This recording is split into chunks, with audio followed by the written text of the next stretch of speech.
Bonsoir. Ah, enfin rentre à la maison. Si tel est ton cas, tu fais partie des bienheureux. De deuxième zone. Pourquoi de deuxième zone? Parce que la Bible déclare, heureux dès à présent ceux qui meurent dans le Seigneur. Quand je laisse mon domicile, je prie, je tourne la clé dans la serrure, je dis c'est peut-être la dernière fois que je fais ce geste. Et je m'en vais. Quand je reviens, merci Seigneur. Et donc, tu es bienheureux en deuxième zone. Pourquoi? Parce que celles et ceux qui sont partis, en ayant fait la paix avec Dieu, attendent son retour pour leur salut. En revanche, celles et ceux qui n'ont pas fait la paix avec Dieu sont en grande difficulté. Mais elles ont quand même le temps de répondre à l'appel de leur Créateur. Aujourd'hui, nous voyons ne pas s'inquiéter. Juste avant, prions. Saint-Esprit, nous voici de retour en ta présence afin de continuer notre connaissance de la parole. Merci de nous éclairer, de nous diriger. Nous t'avons prié au nom de Jésus et pour ta gloire éternelle. Amen. Pour celles et ceux qui sont là pour la première fois, je voudrais informer que nous sommes en train de voir pourquoi et comment l'ennemi s'infiltre dans des milieux religieux pour créer la zizanie, la pagaille. Mais il fait de même dans les foyers, dans les entreprises, etc. Toujours pour les nouveaux, il est fondamental d'avoir un cahier. La Bible la pointe lorsqu'on écoute. Et de prendre des notes. Si tu ne prends qu'une note, finalement, ça ne te sert à rien d'écouter l'audio. Tu sais déjà tout. Bon, mais il faut préparer un audio pour que moi j'écoute ton audio. Si je ne t'apporte rien, mais toi tu m'apporteras. Mais non, fais pas ça. Prends le cahier. Aujourd'hui, nous lisons dans le livre de 1 Roi chapitre 17, verset 7. La Bible déclare, mais au bout d'un certain temps, le torrent fut à sec, car il n'était point tombé de pluie dans le pays. Normal. Je relis avec toi le verset 1 du même chapitre 17. Pour ceux qui ont oublié. Élie le Tishbite, l'un des habitants de Galahad, dit à Akab, l'Éternel est vivant, le Dieu d'Israël, dont je suis le serviteur. Il n'y aura ces années-ci ni rosée, ni pluie, sinon à ma parole. Il ne pleut pas, il n'y a pas de rosée, donc le torrent est en train de lentement filet d'eau, ça descend. Est-ce qu'Élie va poser des questions à Dieu? Seigneur, mais attends, tu m'as dit d'aller là, tu vas me donner boire à manger, mais le torrent est à sec. Que vais-je devenir? Mais c'est toi qui m'as envoyé ici. Je vais mourir de soif alors. Non. Élie n'a pas encore reçu son ordre de mission. Le premier ordre de mission consistait à se rendre là. Il a été là. Une fois là, que fait-il? Il attend l'ordre de Dieu. Souvent, il nous arrive, lorsque nous avons une difficulté, de chercher une solution humaine. Nous ne nous tournons pas vers Dieu pour lui demander, Seigneur, voici, j'ai tel problème, que dois-je faire? Parfois, nous le faisons même machinalement. Juste pour dire, j'ai prié, j'ai demandé à Dieu, Dieu ne m'a pas répondu. Non.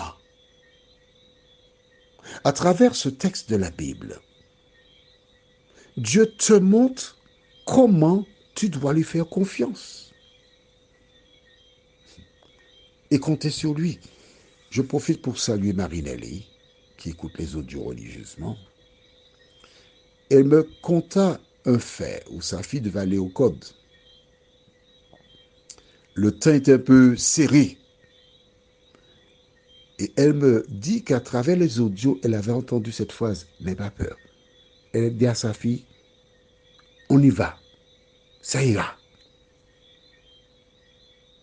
N'aie pas peur. Elles sont arrivées à l'entrée de la salle. Elle devait avoir sa pièce d'identité, certaines choses, la convocation. Elle réalise qu'elle n'a pas la convocation. Et la personne qui est à l'entrée lui dit, mais il faut de la convocation. Mais en elle, elle avait cette phrase, n'aie pas peur. Le Dieu qui a permis qu'on arrive jusqu'ici trouvera la solution. Et Dieu donna la solution. Quel que soit le problème que tu rencontres, n'oublie pas, n'aie pas peur. Allons au livre de Philippiens chapitre 4 et nous lirons les versets 4 à 7. Philippiens chapitre 4, versets 4 à 7. Et après, je vais te donner la référence qu'il faudra écrire dans le cahier. Philippiens 4, versets 4 à 7 déclare: Réjouissez-vous toujours dans le Seigneur. Je le répète, réjouissez-vous. Que votre douceur soit connue de tous les hommes. Le Seigneur est proche. Ne vous inquiétez de rien.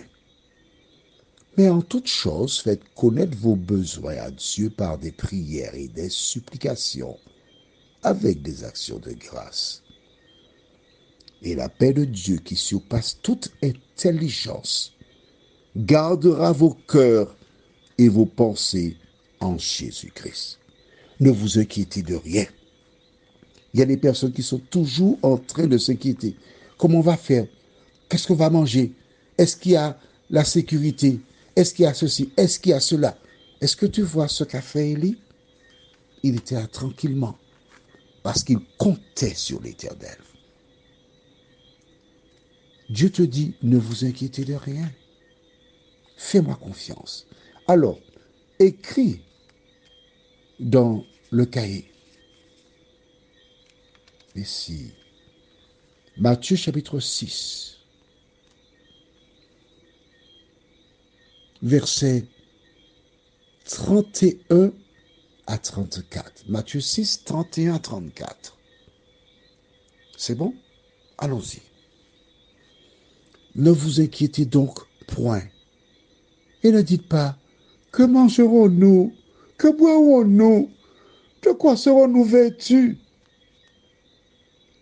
Car toutes ces choses, ce sont les païens qui les recherchent. Votre Père céleste sait que vous en avez besoin. Cherchez premièrement le royaume et la justice de Dieu, et toutes ces choses vous seront données par-dessus. Ne vous inquiétez donc pas du lendemain, car le lendemain aura soin de lui-même. À chaque jour suffit sa peine. C'est Jésus qui parle. Élie, il ne s'est pas inquiété. Pourquoi devrais-tu t'inquiéter? Prions.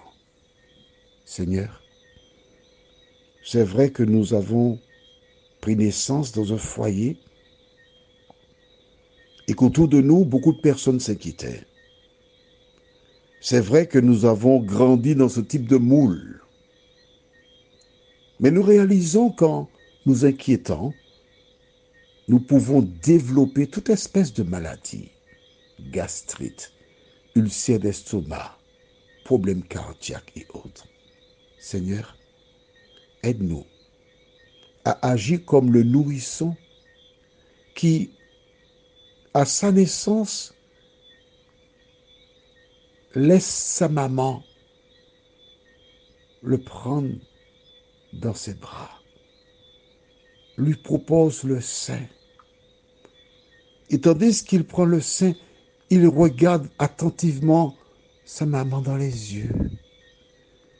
Il communique avec elle qui, grâce à ce sourire dont les femmes seules ont le secret, lui dit, ne t'inquiète pas mon bébé, ne t'inquiète pas mon amour.